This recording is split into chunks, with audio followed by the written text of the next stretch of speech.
Subscribe to our channel by clicking the subscribe button. Click the bell button and enjoy the latest uploads from our channel. Everyone, स्वागत है आप सभी का हमारे YouTube channel success thunder में। आज हम लोग कुछ प्री लेवल की पजल सॉल्व करेंगे। जैसे कि आप लोग जानते हो कि अभी कई सारे एग्जामिनेशंस आ रहे हैं, तो मेंस के साथ साथ हमें प्री लेवल के क्वेश्चंस की भी प्रैक्टिस करना बहुत ज़रूरी है, क्योंकि सबसे पहले हमें अल्टीमेटली प्री ही क्लियर करना है। कई सारे लोग होते हैं जो लोग बड़े बड़े क्वेश्चन कर लेते हैं और छोटे क्वेश्चन भी कर लेते हैं, मगर थोड़ा सा उनके लिए टाइम टेकिंग होता है। तो प्रैक्टिस करना काफ़ी ज़रूरी है, क्या अप्रोच हमें लगानी है वो जानना काफ़ी ज़रूरी है। तो आइए चलिए हम लोग पहले एक क्वेश्चन सॉल्व करते हैं और देखते हैं इसको किस तरीके से सॉल्व करना है। ये है क्वेश्चन, आप इसका स्क्रीनशॉट ले लीजिए। इस तरह के क्वेश्चंस एग्जामिनेशंस में आजकल बहुत ज़्यादा आने लगे हैं और ये है आपका इसी क्वेश्चन का हिंदी में, ठीक है। ये देखिए, इसका भी आप स्क्रीनशॉट ले लीजिए, क्वेश्चन को खुद से सॉल्व करिए, देखिए कि आप लोग कैसे सॉल्व कर रहे हो। उसके बाद फिर आप वीडियो को फुल वॉच करिए और देखिए कि कैसे क्या अप्रोच लगानी है और इस क्वेश्चन को इजीली सॉल्व करना है। आइए चलिए हम लोग इसको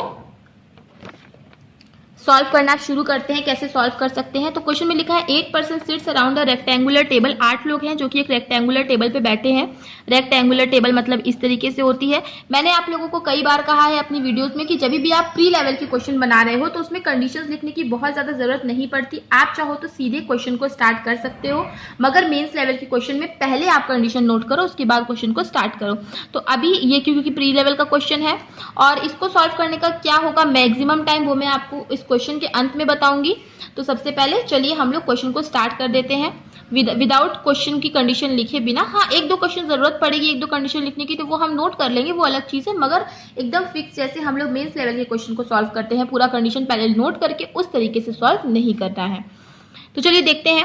8 person seats around a rectangular table, तो हमें रेक्टेंगुलर बना लिया है जिसमें 8 पर्सन बैठे हैं। 4 person sit at the corner of the table, 4 लोग कॉर्नर पे बैठेंगे। And phases towards the centre, और इनसाइड फेस करेंगे। 4 person seats at the middle, 4 लोग मिडिल पे बैठेंगे। And phases outside the table, ठीक है, और आउटसाइड द टेबल की ओर फेस करेंगे। आगे देखते हैं। A sit second to the left of C, ठीक है, ए जो है सी के सेकेंड लेफ्ट पे बैठेगा। तो इस चीज को नोट कर लेते हैं कि सी के सेकेंड लेफ्ट पे कौन बैठेगा, ए बैठेगा। 2 person sits between A and Q, A और क्यू के बीच में 2 पर्सन बैठेंगे, ठीक है। तो चलिए इसको हम लोग क्वेश्चन को स्टार्ट ही कर देते हैं, क्योंकि मैंने आपको क्या बोला था कि हम लोगों को क्या करना है, क्वेश्चन को देखना है और क्वेश्चन को देखकर ही स्टार्ट करना है, क्योंकि ये तो प्री लेवल का क्वेश्चन है, इसमें बहुत ज़्यादा दिक्कत आपको नहीं आएगी। तो कम से कम 2 पॉसिबिलिटी तो ले ही लेते हैं, ज़रूरत पड़ेगी तो और भी ले लेंगे, क्योंकि प्री में देखिए क्या होता है ना, पॉसिबिलिटीज थोड़ी बनती हैं, मगर जितनी जल्दी बनती है उतनी जल्दी एलिमिनेट भी हो जाती हैं। तो देखिए क्या बोला, सी के सेकेंड लेफ्ट पे आएगा ए, तो एक बार सी को आउटसाइड फेसिंग मान लो, एक बार सी को इनसाइड फेसिंग मान लो। सी के सेकेंड लेफ्ट पे ए आएगा, मतलब इस केस में ए यहाँ पे आएगा और इस केस में ए यहाँ पे आएगा, ठीक है। सी के सेकेंड लेफ्ट पे ए आ गया। Only 2 person sits between A and Q, A और क्यू के बीच में 2 लोग आएंगे। And D sits immediate left of Q, देखो ए यहाँ पे है, मान लो 1 2, क्यू को आप यहाँ पे लेते हो, ठीक है। 2 person sits between A and Q, Q को आपने यहाँ पे लिया। और फिर क्या बोला है कि D sits immediate left of Q, Q के इमीडिएट लेफ्ट में डी आएगा, तो इस केस में यहाँ पे आएगा।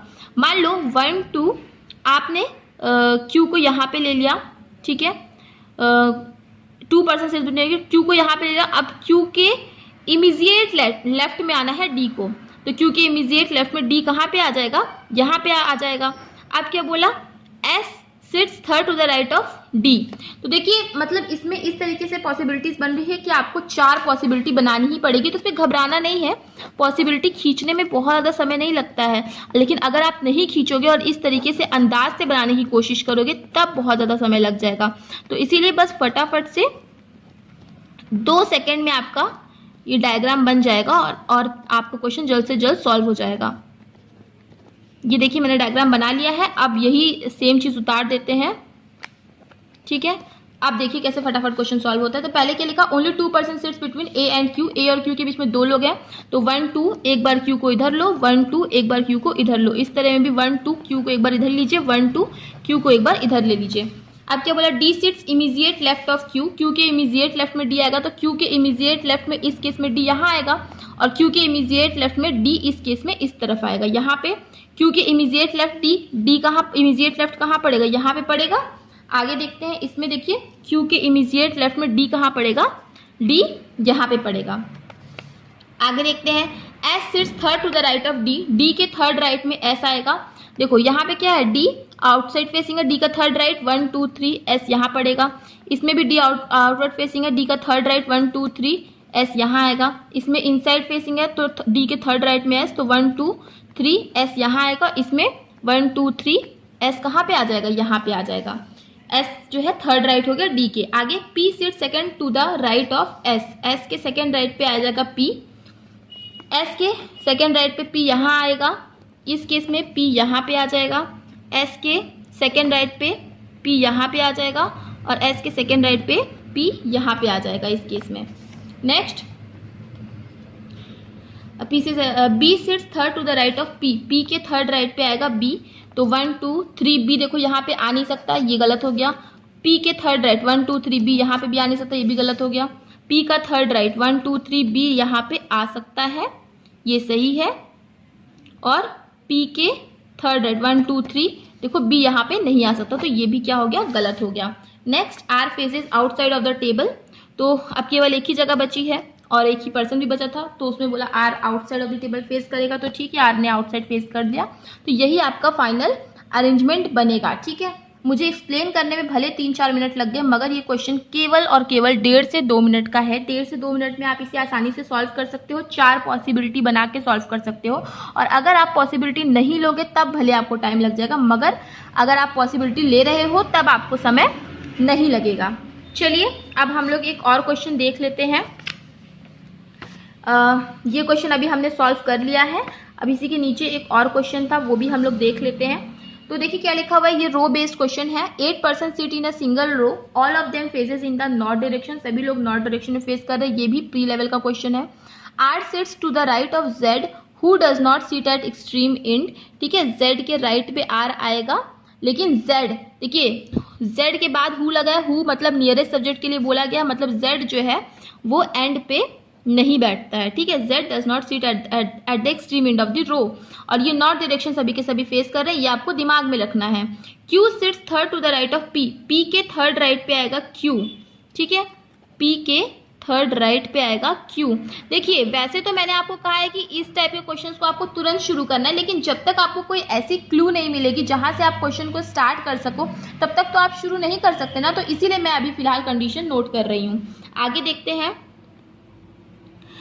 Q sits third to the right of P, okay, and one of them sits at an extreme end of the row, और इसमें से कोई एक जो है वो एंड पे बैठा है। ठीक है, कोई एक जो होगा वो एंड पे बैठेगा। Only one person sits between Q and X, तो देखिए ये आपको फिक्स इन्फॉर्मेशन मिल गई, यहीं से आप क्वेश्चन को स्टार्ट कर दीजिए। P के 1 2 3 राइट पे आ गया Q, एंड पे कोई ना कोई एक बैठा है, एक बार पी को एंड पे बैठा दो, तो 1 2 3 4 5 6 7 8, 1 2 3 4 5 6 7 8, उस तरह आप एक बार क्यू को एंड पे बैठा दो। 1 2 3 पी के थर्ड राइट पे आ गया क्यू। तो ठीक है, देख लीजिए, आई होप आपको समझ में आ गया होगा। नेक्स्ट देखते हैं। Only one person sits between Q and x, Q और एक्स के बीच में केवल एक ही पर्सन बैठेगा, तो एक्स यहाँ पे भी आ सकता है और एक्स यहाँ पे भी आ सकता है, मगर इस केस में एक्स यहीं पे आएगा और कहीं जगह है नहीं। नेक्स्ट देख लेते हैं। 1 person sits between X and Y, X और वाई के बीच में केवल एक ही पर्सन बैठे हैं, तो देखो जब एक्स मान लो यहाँ पे आएगा तो एक वाई यहाँ पे आएगा, लेकिन यहाँ पे जगह है नहीं, तो इसका मतलब एक्स यहाँ पे नहीं आएगा, एक्स यहीं पे आएगा। 1 वाई यहाँ पे नहीं आ सकता, 1 वाई मतलब वाई के लिए यही एक प्लेस बची है, तो यहाँ पे आ जाएगा। इस केस में देखिए एक और वाई यहाँ पे तो आ नहीं सकता, क्योंकि यहाँ पे ऑलरेडी क्यू बैठा है, तो एक वाई यहाँ पे आ जाएगा। नेक्स्ट देखते हैं।